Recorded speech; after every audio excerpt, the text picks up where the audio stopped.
하나님은 하나님의 이러한 일들을 열방 가운데 행하실 때에 항상 하나님의 놀라운 전략을 가지고 이러한 일들을 풀어내시고 이루어 오셨습니다. 왜냐하면 하나님의 영이신 성령께서 전략의 영이시기 때문입니다. 하나님의 영이신 성령은 하나님의 일곱 영이십니다. 이사야서 11장 2절 말씀에서는 이 하나님의 일곱 영에 대해서 하나님, 여호와 하나님의 신이며 지혜의 신이며 총명의 신이며 모략, 이 모략이 전략입니다. 모략의 신이시며 지식의 신이시며 재능의 신이시며 여호와를 경외함의 신이라고 말씀하고 있습니다. 그리고 이 하나님의 일곱 영은 지금 하나님의 보좌 앞에 일곱 등불로 존재하시며 동시에 어린 양 주 예수 그리스도 위에 일곱 눈으로 존재하십니다. 그리고 이 일곱 눈은 온 땅으로 보냄받은 하나님의 일곱 영이라고 말씀하십니다. 어렵죠? 계속하겠습니다.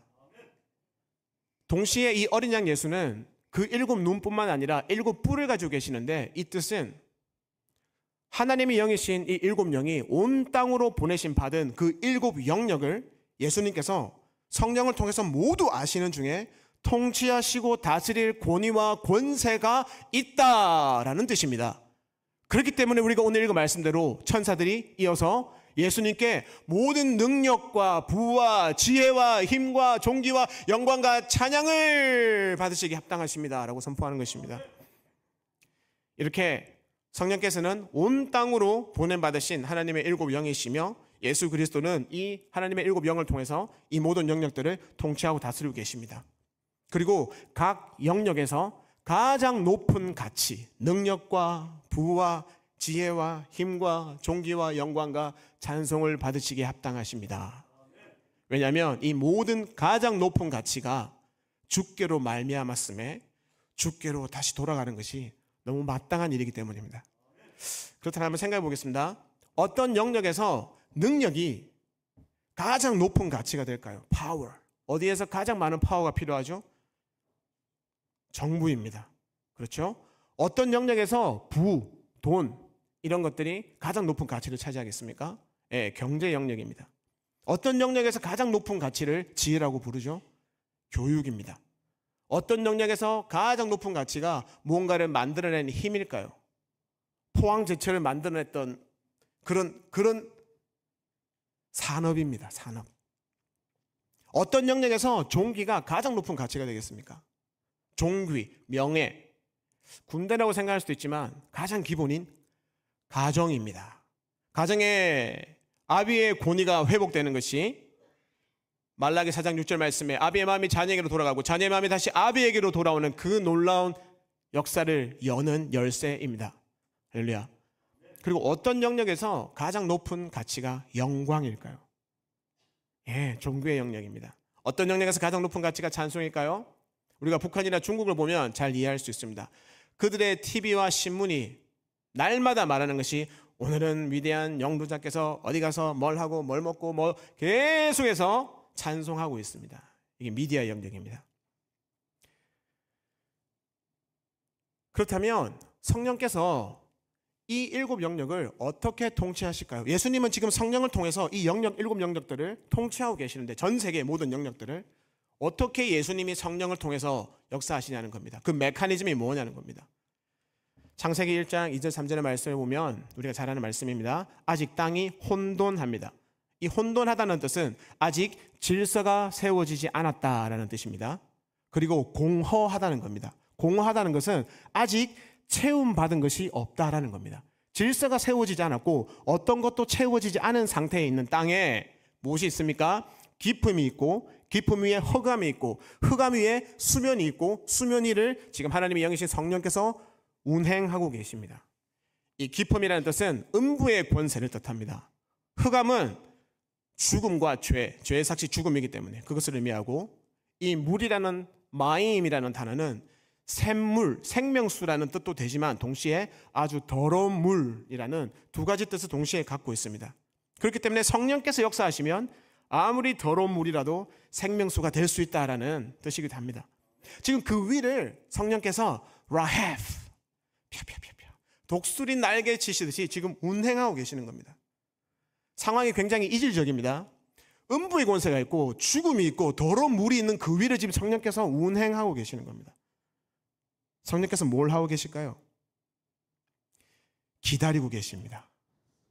역사하시기 위해서 기다리고 계십니다. 무엇을 기다리시냐면 하나님의 입에서 선포되어지는 그 진리를 기다리고 계시는 겁니다. 하나님 말씀하십니다. 빛이 있으라. 진리가 선포되었습니다.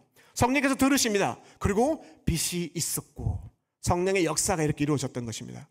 아무런 질서가 없고 체험 없는 곳에 예수 그리스도가 질서가 되셨고 예수 그리스도가 빛으로 그 공간을 가장 먼저 채우셨던 것입니다. 성령께서는 하나님의 입에서 선포되어지는 그 진리를 들으실 때에 역사하기 시작하십니다.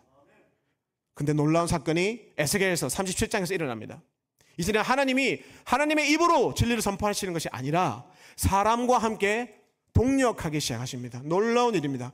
하나님이 말씀하셔야 될 그 말씀을 사람의 입에 주시고 그 사람에게 나의 말을 네가 대신 명하라, 대신 말하라 라고 말합니다. 그 말하는 대상은 누구인 줄 아십니까? 생기를 향하여, 생기는 루아흐, 성령을 의미합니다. 사람에게 하나님께서 말씀을 주시고 너가 나의 영에게 대신 말하여 나의 영이 역사하게 하라 라고 지금 하나님께서 사람에게 그 권위를 주시는 것입니다.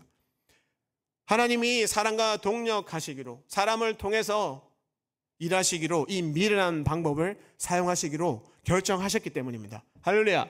그래서 우리 입에 권세가 있는 것입니다.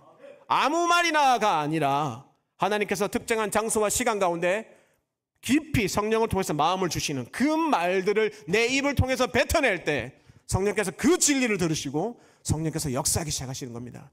할렐루야. 우리에게 이러한 권위가 권세가 있음을 믿으시기 바랍니다. 이렇게 예수님께서는 성령을 통하여서 전 세계 온 모든 영역을 7개를 통치하고 다스리고 계십니다. 지금 유엔에 등록된 나라가 200개, 207개가 좀 넘는 것 같은데 그 모든 나라들의 정부, 경제, 교육, 산업, 가정, 종교 그리고 미디어라는 영역이 다 있습니다. 200개 나라를 다 말할 수 없기 때문에 그 나라들을 좀 더 간단하게 분류를 하자면 민주주의의 나라가 있을 것이고 공산주의의 나라 그리고 무슬림권의 나라, 중앙아시아 중동이죠. 공산주의는 북한, 중국, 러시아 그리고 동남아시아에는 알바니아, 라오스, 미얀마, 베트남, 캄보디아 다 중국 공산권입니다. 유럽에는 알바니아 그리고 남미에는 쿠바가 있죠. 그리고 무슬림권, 카톨릭권, 불교권, 힌두권, 유대교권, 메가시티 그러니까 1000만 명 이상의 대도시입니다. 이러한 도시들은 전 세계에서 여행을 가죠. 이러한 도시들 뭐 서울이나 런던, 파리, 뭐 오사카, 동경, 뭐 LA, 뉴욕 이런 데가 있을 것 같습니다. 그리고 20세 이하의 이 세대입니다. 이 20대 이하의 세대가 지금 굉장히 독특합니다, 여러분. 그게 이 사람들이 어느 나라에 속해 있든 지금 이 사람들은 그 나라의 전통을 따라가는 것이 아니라 그 나라의 문화를 그 아비의 세대의 문화를 따라가는 것이 아니라 이 모든 전 세계 이 20대 이하의 세대가 지금 인터넷 안에 있는 그 문화를 따라가고 있습니다. 말씀을 떠나 있는 이 세대는 제가 봤을 때는 죽어 있는데 살아있는 자들, 좀비와 같이 그런 세대입니다. 그래서 이러한 세대를 하나의 나라권으로 볼 수 있을 것 같습니다. 지금 7개의 영역이 있고 나라를 9개로 간단하게 나눠봤습니다. 그러면 지금 63개의 영역들이 있죠. 여러분은 어느 영역에 속하십니까? 좀 더 쉽게 말하면 어느 영역에 하나님께서 여러분의 직장을 주셨습니까? 어느 영역에서 하나님께서 직장을 허락하셨습니까? 우리는 이 영역들에 들어가서 우리의 입술로 하나님의 말씀을 대언함으로 인해서 성령께서 이 모든 영역들에서 역사하시는 도구이며 통로입니다. 할렐루야. 우리 모두는 왕과 같은 제사장이며 각자를 향하신 하나님의 놀라운 계획 가운데 부르심을 주시고 이 땅에 태어나게 하셨고 하나님께서 원하시는 그 자리에 직업을 통해서 우리 한 사람 한 사람을 두셨습니다. 그렇기 때문에 한 사람 한 사람이 성령의 사역자들이신 겁니다. 할렐루야. 그래서 우리가 진리를 선포함으로 인해서 하나님께서 나를 두신 그 장소에서 성령의 역사하시는 도구가 되시길 주님을 축복드립니다. 여기 어머니들이 많이 보이시는데 어머니들은 지금 가정의 영역에 계시겠죠? 한국에 계시니까 민주주의권이십니다. 동시에 서울에 계시니까 이제 메가시티에 들어가겠죠? 그리고 자녀가 20세 이하면 그 영역까지 들어가실 겁니다. 이 영역들에서 어머니들이 진리를 선포하셔야 되는 겁니다. 말로만 선포하는 것이 아니라 어머니가 먼저 진리를 살아내시고 살아내시는 진리를 말이 아니라 내 삶으로 자녀들에게 보여주셔야 됩니다. 그러면 자녀들이 노여워하지 않고 부모님의 말씀을 듣게 될 것입니다. 비즈니스 영역 가운데 많이 계실 겁니다. 뭐 중국이나 이런 쪽에서 비즈니스 하시는 분들은 공산주의권의 경제 영역에 하나님께서 부르신 것입니다. 그 영역에서 비즈니스가 굉장히 쉽지 않습니다. 그죠? 많은 유혹들이 있습니다. 돈의 유혹과 거짓의 유혹들이 있습니다. 그러한 것들을 물리치고 사업을 하기에는 너무 어려운 환경이지만 그러한 불편함과 시간을 감수하며 내가 살아가는 그것이 나의 그 영역에서의 진리를 선포하는 삶이며 그렇기 때문에 성령께서 그 삶을 통해서 역사하시는 것입니다. 우리의 십자가인 것입니다. 이렇게 우리가 직장이라는 영역을 통해서 성령의 역사의 도구가 되어질 수 있습니다. 동시에 우리가 직장이 아니라 나의 일상적인 삶의 영역에 있어서도 우리의 삶이 이어집니다. 삶의 예배자로서의 그런 삶인 것이죠. 직장에서뿐만 아니라 직장을 가고 뭐 직장에서 돌아오고 가족과 시간을 보내고 사람들과 인간관계를 맺는 그 모든 시간 가운데 나의 삶은 또한 어떠해야 하느냐? 당연히 진리를 선포하시는 삶을 우리가 살아가야 하는 것입니다. 그렇게 부르심을 받았습니다. 그런데 많은 사람들이 진리를 선포한다라고 본인은 생각하지만 많은 경우에 그 진리가 왜곡되어져 있는 부분적인 진리일 수가 있습니다. 그런 경우를 많이 보게 됩니다. 그래서 일상생활을 살아가실 때 내가 지금 말하고 내가 살아가는 나의 방식이 정말 진리인가? 아니면 내가 학교에서나 누군가의 영향을 받아서 왜곡된 진리를 내가 살아가면서 내가 착각하진 않는가? 라고 생각할 수가 있습니다. 그래서 우리에게 필요한 것은 기준입니다. 내가 정말 일상생활에서 내가 살아가는 나의 모든 삶이 정말 진리에 기반한 나의 삶인가? 그래서 성령께서 정말 사용하실 수 있는 삶을 살고 있는가? 이거를 분별하시기 위해서는 세 가지가 필요합니다. 하나, 내가 지금 말하고 생각하고 행동하는 이 모든 것이 성경에 있나 없나? 이걸 보시면 됩니다. 근데 참 재밌는 것은 교회에서 싸움이 나면 성경 가지고 싸우죠. 서로의 해석을 가지고. 그래서 우리가 생각해 보아야 할 것이 지금 이것이 성경에 있는데 이것이 하나님 나라에 도움이 되냐 안 되냐, 하나님 나라에 플러스냐 마이너스냐, 이것을 보시면 될 것 같습니다. 근데 예전에 교회가 하나님 나라를 위한다고 하면서 많은 이스라엘 사람들을 핍박하고 죽인 역사가 있습니다.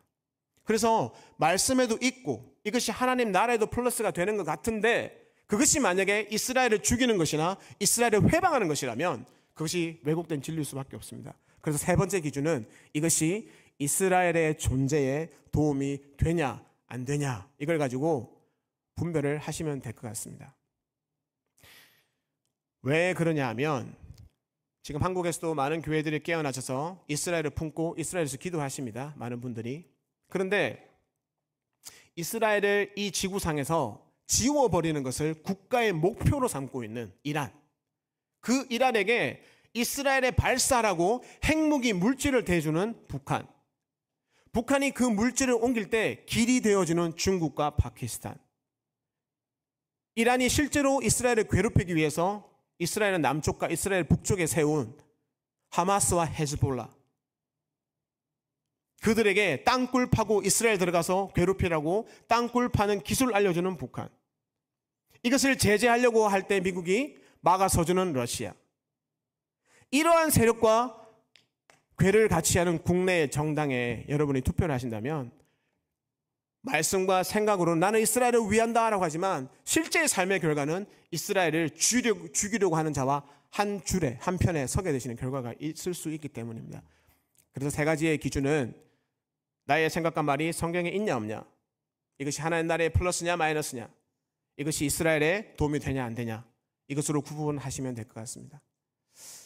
그래서 우리가 나의 직장의 영역에서도 나의 일반적인 삶에 있어서도 진리를 선포하심으로 인해서 성령의 역사하시는 도구가 되시기를 주님으로 축복드립니다.